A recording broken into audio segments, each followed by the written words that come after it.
Most of these technologies need a couple of minutes to adapt to new threats, and they attack within that 2-minute window.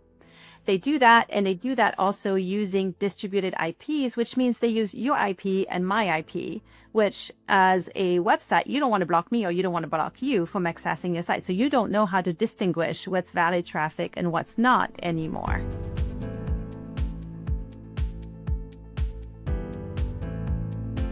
Hello, and welcome to the Media Copilot. It's a podcast that explores how AI is changing media, journalism, and content creation. I'm Pete Pachal, longtime tech journalist and founder of the Media Copilot, and I'm excited to bring you fascinating conversations with fellow journalists, media executives, and the people building how the business of news will work in the future. This week, I'm excited to talk to Aurélie Guerrieri, the Chief Marketing and Alliances Officer at DataDome. Now, DataDome specializes in cybersecurity, but specifically bots and bot blocking. As you might imagine, they've been pretty busy in the age of generative AI, especially now that companies like OpenAI and Perplexity are searching, mining, and scraping the web for everyone's content. DataDome counts several major media companies as clients, equipping them to deal with this bot onslaught. But how to deal with it isn't always obvious. Sure, you can block bots all day, but is that really moving the ball forward in a world where AI is in large part inevitable? People are going to get their information from AI summaries whether you're in them or not. I thought the most interesting parts of my conversation with Aurélie were when we explored new AI business models for media. If I, as a media business, have an agent that can talk to all the agent bots that come to my site, could I steer them towards something? Perhaps something I could monetize? It's definitely worth thinking about, and we do, quite a bit. Aurélie has some thoughts on everything that Cloudflare has been up to lately, too, and we get deep into that. I found the conversation fascinating. It's a little more technical than my usual podcast, but not by much, and we always manage to steer things back to the main path whenever we get a little bit in the weeds. I hope you find the discussion as interesting as I did, and if you do, I'd also be grateful if you'd leave a review for the podcast. Reviews, especially in Apple and Spotify, really do help the show. Please leave one if you can. Please and thank you. Also, two more really quick notes. One, I'm offering a monthly class on AI for beginners. It's only 60 minutes. And like everything I do, it's focused on practical takeaways for media professionals, people in journalism, PR, communications. And it's only $49. Each one's a live class, so it's always up to date. And I guarantee you'll walk away with something you can apply to your day-to-day. You can sign up at mediacopilot.ai. Also, for deeper training, I'm offering 2 extended courses in the fall. Each one lasts 6 weeks, and there's one for journalists and another for PR and comms. These are loaded with lessons on things like deep research, how to automate workflows, and even building your own AI agent. There's tons of live workshopping, plus you get to do a project that is personalized for you, so you're guaranteed to upgrade the way you work. You can sign up for those courses at where else? mediacopilot.ai. All right, now it's time for my conversation with Aurélie Guerrieri of DataDome. Aurélie, welcome to the Media Copilot. Hi, Pete. Thank you for having me. Oh, our pleasure. I'm super excited to talk to you. So obviously, the subject of bots and bot blocking and all the things around that's sort of become central to a lot of conversations in media and AI right now. And it's been elevated greatly. It's certainly in my world. I'm sure in yours as well. I'm sure your phone's probably ringing off the hook. I know I've gotten a bit busier. I want to get your thoughts on everything that's been going on, like Cloudflare and agents and everything else. But before we get to recent headlines and the big wide world of bots, I'd really like to learn a little bit more about you and DataDome. I know you've been with the company for a few years. What has your AI journey been, especially with respect to bots and content and protecting it on the internet? So actually, what's really interesting is that in a way, nothing has changed and everything has changed. So nothing has changed. DataDome's mission is to free the web from fraudulent traffic. We were started 10 years ago to stop bad bots and cyber fraud. That mission hasn't changed. What has changed is the makeup of that traffic. What is hitting our customer's website is obviously enhanced by AI, but also includes a lot of AI. And so the techniques fundamentally are the same because DataDome was built with AI. We often say that AI is part of the problem. It's also part of the solution for us. So, we are the leader in the Forrester Wave category, largely on the strength of our detection. And that is based on the fact that we run AI in the DataDome platform for all of our customers. So we run hundreds of foundational AI models, 85,000 custom models for each industry and use case. So we use AI to fight AI. Yeah, I'll bet. It sounds like a lot of things have changed probably in the lifetime of the company. And I guess, there was obviously the big inflection point of ChatGPT a few years ago. Just in the last few years, like how has, how a couple things changed. One, to your point of bots and bot activity, how is, I guess I'm asking you, how has the profile of the bots changed in the last couple of years, but also that how has that changed the profile of your clients? Like what is the sort of difference in business that is meant for you guys? So our clients stay the same. They are very large platforms who've built digital businesses. So what is changing is the kind of traffic that is hitting them. So yes, on the one hand, we have AI that's supercharging attacks, the same way that you and I use AI to make our life easier. Fraudsters do as well. So the level of sophistication of attacks has dramatically increased. The scale of attacks has dramatically increased. The velocity of attacks has dramatically increased. So we've seen a big change in the market with the need for sophisticated bot protection. What used to be handled by a WAF or a CDN is, today these static defenses are no match for the kind of threats that our customers are facing. So they need to find a solution that is specialized and can react in real time. I don't mean to be interrupt. I just want to make sure we're not leaving too many viewers behind when we throw out jargon like CDN. I know what it is. You know what it is. But can you slow down and translate a little bit of what that is? Yeah, absolutely. So what's changed a lot is the level of sophistication of attacks. Today, the same way that you and I use AI to make our life easier, so do fraudsters. So that means that the attacks are both more sophisticated and also more numerous and faster.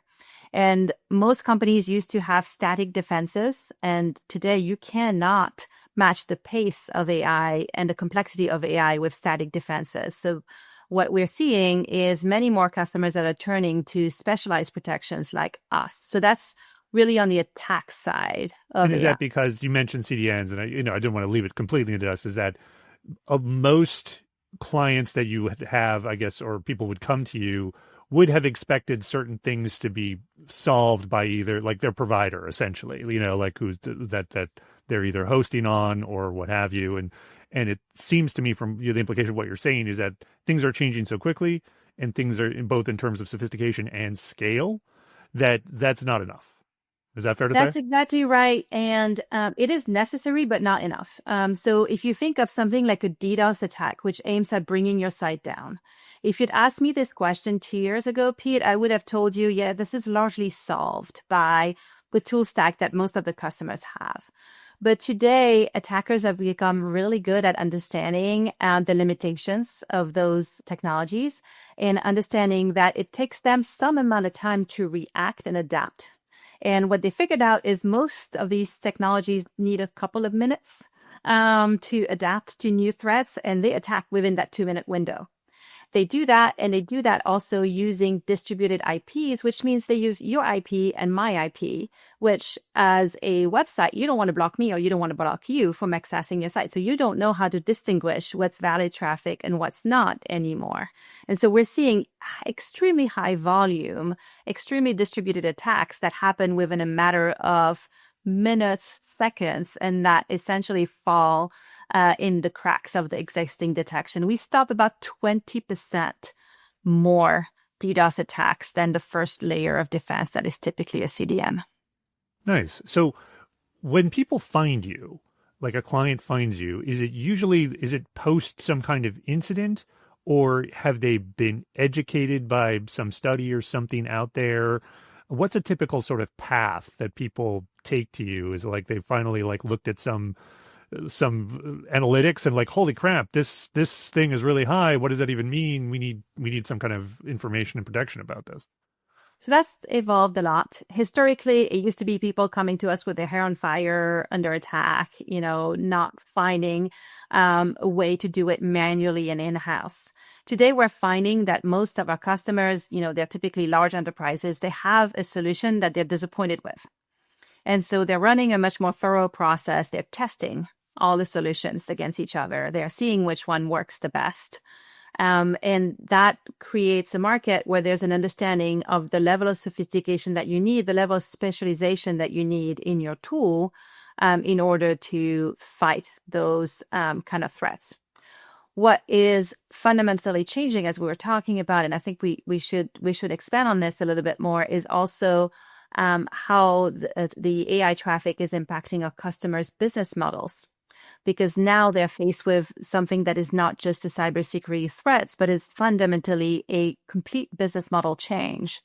And in order to do that, you also need a tool that can enable you to have the right level of control over the traffic that hits your site. And so now, in the last few months, we've seen customers come to us with much more sophisticated understanding of the limitations of the tools that they're using in them implementing new business models.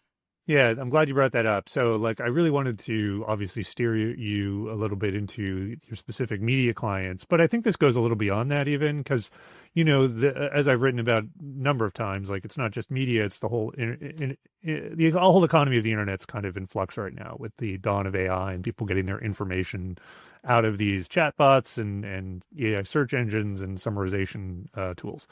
And with the sort of I guess as a changing business model, you really kind of have to look at why that's happening and then how that's happening. And you guys seem to really attack the how in terms of which bots can be good and maybe which ones can be bad. And there's a lot of layers to this because there's also the whole idea of if you just block everything, then you're not really in these information portals anymore, and maybe that's not such a good solution either.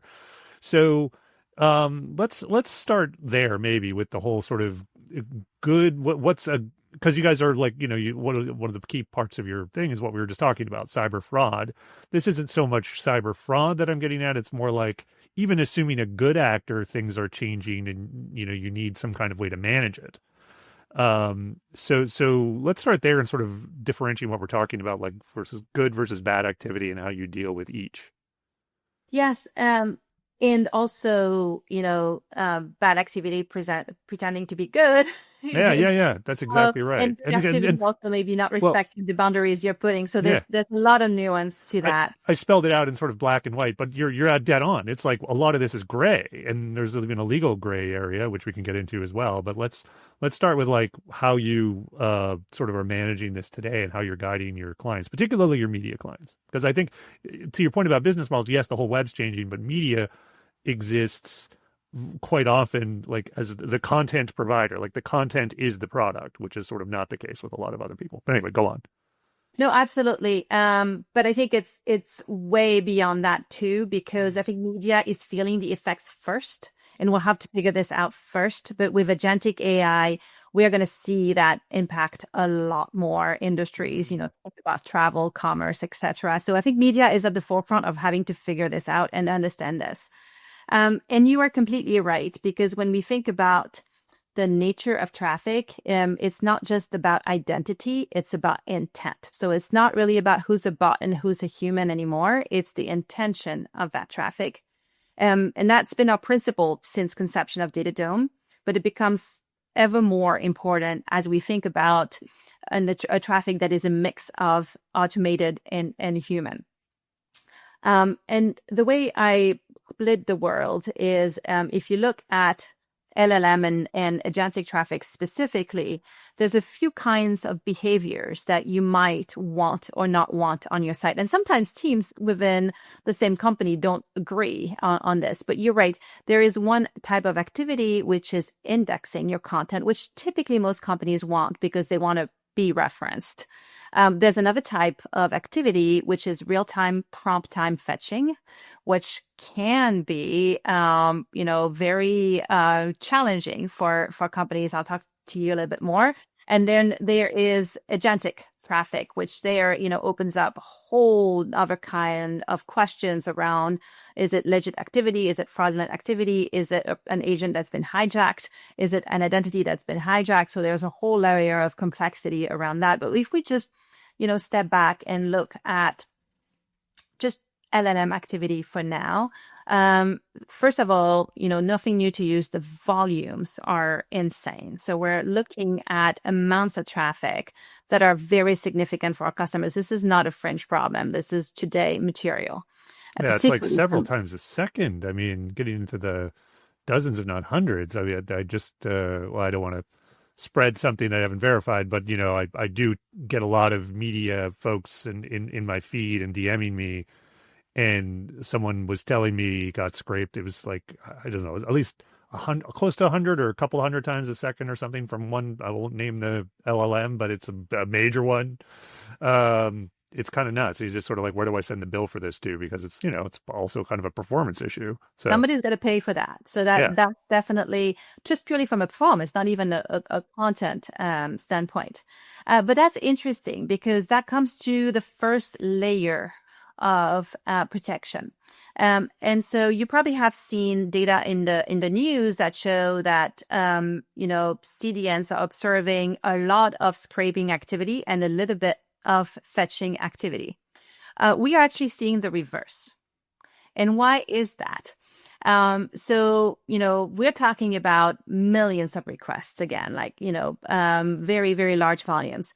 What's happening is that DataDome is typically deployed after one of those CDNs. So you could assume that some of the basic blocking has been happening already. A robots text policy has been put in place, hopefully. Right. It is somewhat respected, emphasis on the somewhat. But it's actually taking care of a lot of the crawling activity. But what we're seeing is that even eliminating that, we are still seeing extremely large volumes of traffic.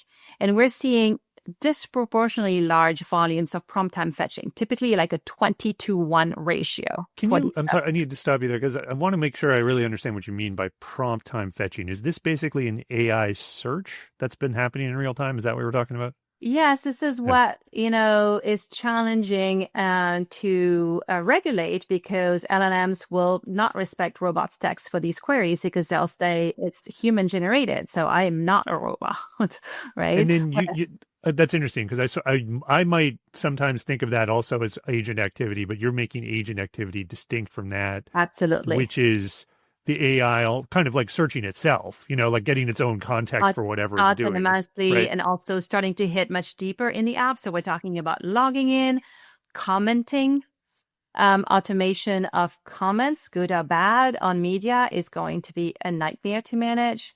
There's going to be a lot of downstream effects of this. But just, yes, absolutely, not even agentic, just pure LLM activity. So we're still seeing 20% of that LLM activity is still crawling, which tells me that there still needs to be a good amount of policing after the first layer of policing is happening. Look, it's not news, right? We are seeing robots text policies not being properly implemented or not being respected. Also, we're seeing fraudsters identify as a well-known entity, right? Before the days of LLMs, we saw 30% of the traffic that is coming to our customers' website calling themselves a Google bot does not come from Google, right? So it's very easy to assume somebody else's identity in order to go through the wide open door. So there's still, beyond verification, there's still an amount of real-time assessment that needs to happen. But it seems to me, just to kind of like in terms of the categorization we're doing here. So it's like you say, I guess you could say since you sort of look at if something's respecting robots.txt, pretty good indicator it's a good faith bot, and so if that is, whether it's let through or not, it's that robots.txt can kind of handle it. And then within the bots that ignore it or bypass it, this is where the gray area starts, right? Because it's kind of there are some that would argue they're good faith bots by doing things on behalf of user activity, but does that not then open the door for bad faith bots to essentially use this ambiguity to just do whatever they want, and then run So rampant over things. that is true from an identity standpoint. And that's, true for if you're looking at one use case, which is crawling. But I think what's really important is to look at the intent of that bot. Is it coming to crawl you and index you, or is it coming to fetch real-time data? And this is where the nuance really starts mattering. What we're noticing is we're noticing 20 times more requests coming to fetch data real time. So not only is it a huge drain on resources, but these requests tend to access much more valuable pages. They tend to access recent content. They tend to access pricing pages. So there's a real business decision to say, do I really want to let that out? Or is it typically the kind of request I want a consumer to come to my property and engage with me at that point in time? Because I want to control that interaction. I want to be able to engage with the consumer directly, not lose that relationship. And so this is where our customers really want much more nuanced responses to just saying like, let it all in or block it all out. But it really has to depend based on the intent of that LLM coming into their site. And how do your clients, I guess, balance that by industry? You know what I mean? Like, I wonder how that media companies think about that versus other types of companies, because I would think that the instinct for a media company, because when your content's your product, is like, oh, no. Like, like we're just going to want to block a lot of this, or at very least manage it and steer people to these paid endpoints. Whereas there's other sort of companies that are just more like the content's more about marketing. Maybe it's that they're kind of more welcoming to bots. Are you finding that, or is it the opposite? I have no idea. So there's no consensus today. Nobody knows, and that's I think the most important part to work on is to give businesses control and ability to make those decisions and experiment. Because add one more variable in there, which is agentic traffic. If you're a content site, say you're a recipe site, right? Your recipe site, it's like your usual, very typical media site with a lot of crawling and potentially prompt time fetching activity. Well, you could look at this and try and deal with that, or you could think out of the box entirely and say, can I maybe build an AI agent myself that is then going to help me monetize this completely differently? And maybe it is going to help people see, like, take a picture of what you have in your fridge. Here's 5 recipe suggestions. Here are the 10 ingredients you're missing. Filling in a shopping cart, get it delivered to you, for dinner. So this is something that I think we need to, especially, tools like DataDome, need to empower the entire industry to experiment, see which business models work, So it'd be, and yes. have the controls, right? Yeah, it's interesting. I like that example in that, that's a very transactional thing, but it makes a lot of sense in that if I have this intent to do this thing, and as the content provider, can I sort of think outside the box beyond just monetizing the content itself? And maybe has to do, like you said, design the agent. There's some sort of MCP handshake that maybe the user, if they don't have some preferred delivery provider, like I can sort of provide that and make that deal, and then that becomes a revenue stream for me. That's not bad. It's like, I don't know of anyone doing that, but like in terms of, I'm certainly very familiar with current ways to monetize via like transactions and affiliate programs, which have been going around for a long time. This sounds like it could be by the use of some kind of, maybe it's MCPs or something else, but like you could do handshakes on the back end to facilitate transactions in different ways in an AI universe. Anyway, throwing that out there. And really, fundamentally, what we're talking about, this era right now, is a turning point, right? From blocking bots to designing new revenue models around those bots, right? Yeah. So I need to ask you about the recent headlines, of course, with Cloudflare stepping in, and this was at the beginning of the summer. They made a big announcement that they were going to start blocking bots by default, AI bots specifically, on sites in their network. Well, let's just start there. Like, when you saw that news, what did you think? Was this a positive development? Is it more an educational moment? Is it fighting words? What was your immediate reaction? So look, I think anything that can give publishers more control is a good thing, right? There's a lot of websites that are using CDNs as that primary line of defense, and there needs to be some evolution of what these tools offer. So that's always good for the market. What those subsequent conversations are proven is that the detection accuracy is a real differentiator in that space, and that's the difference between empty words and making a difference in revenue model for publishers, right? So I think publishers have become a lot wiser to what a bot is and how all the rules we talked about can be evaded, and how what kind of level of control do you need. So I think it's really contributed to educating the industry. It all depends on the level of sophistication that you need. If you have very basic needs, then something out of the box is great.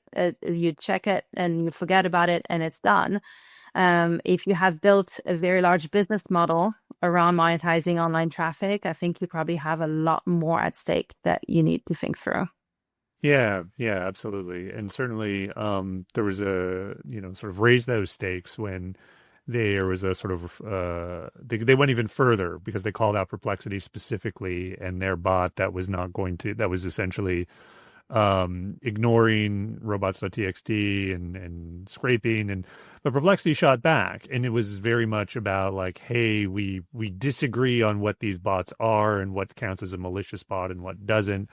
Again, I don't know if there's that obviously unresolved, but it just seemed like it was more of a difference of perspective and definitions than what was good. Because it's not like Perplexity denied it was doing it. It was just like, this is user activity by proxy. What's your problem? Which is kind of like, well, that's the point, right? Isn't it? Like, we don't really agree on whether that is something they should be able to block or not. And yeah, there were 2 points, right? One of them was around accuracy, like you're not identifying us properly, which I think is something that is very important in that space. The second one was around opinion, as you mentioned, and this is where I think I firmly believe that this is not anyone else but the publisher's decision, right? And so it's all about putting control back in the hand of the publishers. Open web is not open season on content. Publishers get to decide who has access, for what purposes, and at what cost. Do you think that some kind of new framework from either a regulatory or legislative or a court ruling is going to be needed to move forward in a substantial way? So there's been a lot of talks around identification frameworks, which I think is a fantastic step forward, particularly, again, as we think about agentic, which is going to open up a lot of fraud scenarios. So identity is a great first step. But as like bot identity, right? So protocols to identify like IETF and others to identify, who is coming to your site. And so it's, look, any kind of cryptographic protocol is going to be better than what we have today. So it's going to be a great, great improvement. As we have seen, it's not going to be necessary, right? Identity is a great first check, but intent is really what you need to look at post-identity. And so while it will help tremendously, it just won't be enough. Trust but verify. Right. So absent, whether or not it's government enforced or not, or industry enforced, it sounds to me like there's like the first step is like transparency on what it is, but that's certainly not the last step. And then, like you said, identifying the intent is key, and that's what you bring to the table, correct? Yes, and helping customers make decisions based on that intent and not just, go, no-go decision en masse for an entire LLM. You can respond in a nuanced way and let some activity in and not others. And what are some important definitions that we need to agree on? You guys use the word cyber fraud a lot in your marketing. There was malicious bot that was, I think actually Perplexity brought that up. I'm not sure it was Cloudflare, but I mean, what are some important things that we really need to agree on besides defining what the bots are? I think the the intent is really what I come back to, because if you think about a very simple matrix between, human and bot, there's good humans with good intentions, bad humans with bad intentions, and it's very similar. Similarly can be applied to bots, right? So you can imagine in the world of agentic, you can imagine a good agent, a legit agent acting on your behalf, Pete, with your instructions, and that will be perfectly fine traffic. But you can All my imagine, agents are perfectly legit. yes, but maybe you'll use an agent to create a bunch of free accounts, free trial accounts across a bunch of media sites so that you don't ever have to pay for I subscriptions. admit nothing. You're going to, try and But game the yes, system. I understand Or the maybe you have example. a friend that wrote an amazing article and you're going to write a slew of agents to comment on that article and get it to be more popular. Or maybe you are going to use your agent to find the most reputable media sources, and then that agent is going to get perverted, and then you won't be able to trust its results anymore, but you won't know. So there's a lot of scenarios there. So it all comes down to intent. Right. And that's all sort of like potential scenarios if I'm kind of a quote unquote bad actor or not legit actor, which I totally understand. I do think though the scale, and I think what you were talking about earlier sort of shows this in terms of the large increase in that sort of agent bot activity, right? I think I'd actually like to hear from you on like where you think that trend line goes, because I've been starting to use this summer the new sort of consumer agent products. So ChatGPT Agent for one, Perplexity Comet for another. I think they're kind of addictive in the sense of using that agent, that assistant.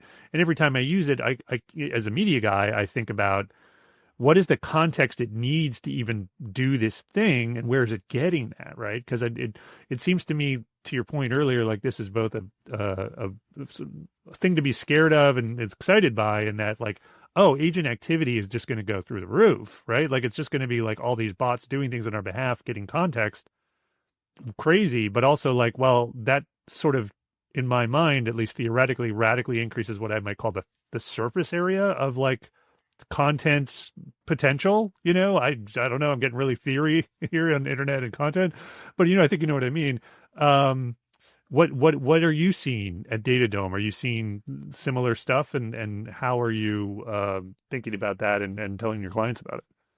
So I think what you're talking about is spot on, and that's what I'm personally very excited about. Beyond just looking at total volume in it, which in itself doesn't really tell you anything meaningful. What's interesting is agentic use cases.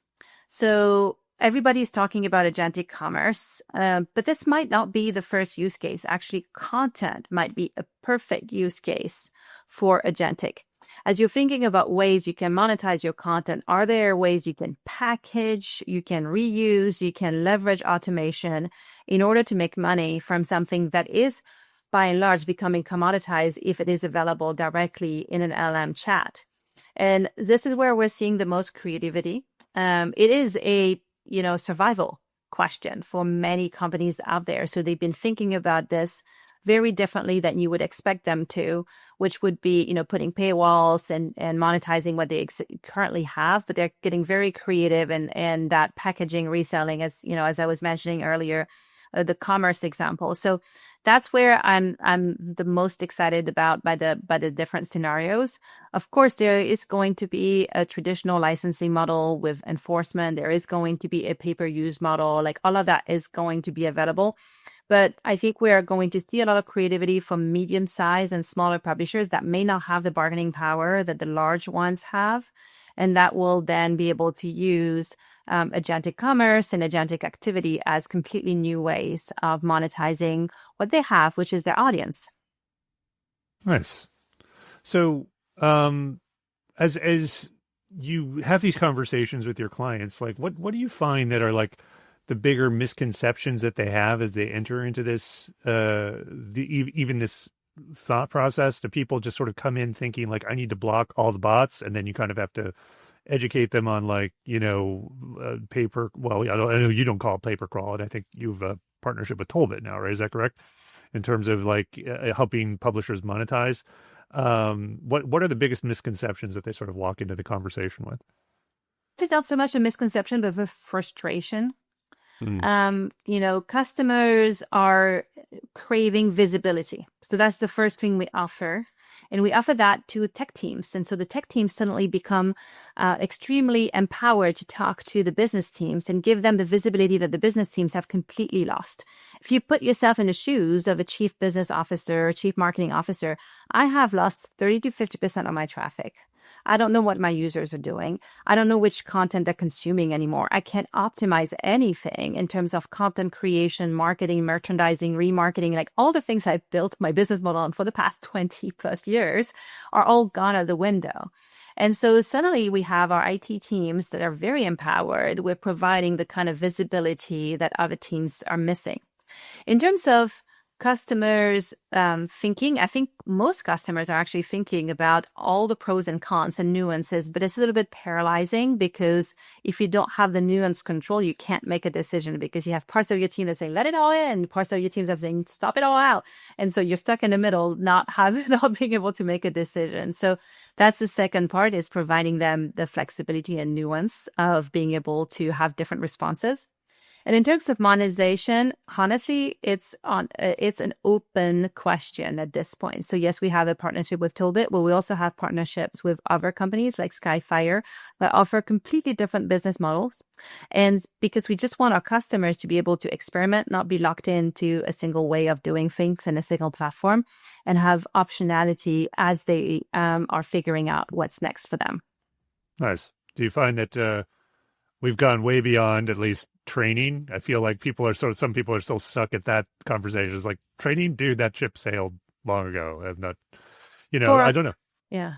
Go For ahead. our customers, it has. I think, and that's interesting because obviously, like, our customers skew very large, very sophisticated. And so the amount of traffic that they have that is training is much smaller proportion. It's a lot more prompt time fetching. But again, this is kind of the nature of the value of the content they have, the scale that they have, and how at the tip of the adoption they've been. If you could give like one piece of advice for media executives who are just sort of entering this AI bot era, what would it be? It's all about understanding what is coming to your site and having the ability to control that. I'm going to come back to nuance. This is all nuance. There's not like a one size fits all answer to this. And so the ability to adapt to your own business model, apply your own creativity. I mean, you know your audience better than anyone else. And so apply that, right? Well, I guess I would wonder about a lot of media who may have been fixated on kind of a free business model or thinking about scale, like I think that's probably the folks who are having the most pain now, who are thinking like, the search traffic's drying up, social dried up a couple of years ago. They were all about scale and reaching wide audiences and giving away content for free for that sort of exchange. I know your job isn't to tell people what their business model is, but is that a harder conversation with clients like that? So this is actually a conversation that many of them started having before the age of LLMs. You're talking about ad-supported businesses, right? Yeah, exactly. Of course. And the realization they've had already is that if you have a lot of bot traffic coming to your site, the value of your ads go down. So that is something that many of them are very aware of. And we have many of them as customers just to make sure that they protect their advertisers' investments in them. So that notion is not new to them. What's interesting now is they, I think, have a unique opportunity with the audience that they have. Okay, these eyeballs, like what were they coming to my site for? What was attracting them? And how can I transform that into new revenue model? You talked about affiliate model at the beginning. I think that's the right track, is thinking about like what was in my content that was transactional in nature, because that's what advertisers are buying at the end of the day. And so there's opportunities to reinvent, but it's going to be a transition. Yeah. So maybe like it's not quite ads for bots, but it is sort of like, is there a commerce or transactional model that does incorporate bots, I think is the right question. And first step is understanding what the bots are and what they're doing and how you can facilitate the intent behind them, I guess. Yeah, exactly. Amazing. Aurélie, this has been amazing. Thank you so much for the great conversation.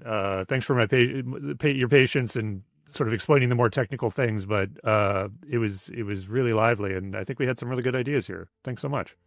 Thank you for having me, Pete. Thanks for listening to my conversation with Aurélie Guerrieri of DataDome. If you enjoyed this episode, I'd appreciate it if you'd take just a minute to leave a rating or review for the Media Copilot in your podcast app. Also, don't forget to subscribe to the Media Copilot newsletter and check out mediacopilot.ai for our classes on AI for journalists, PR professionals, and communicators.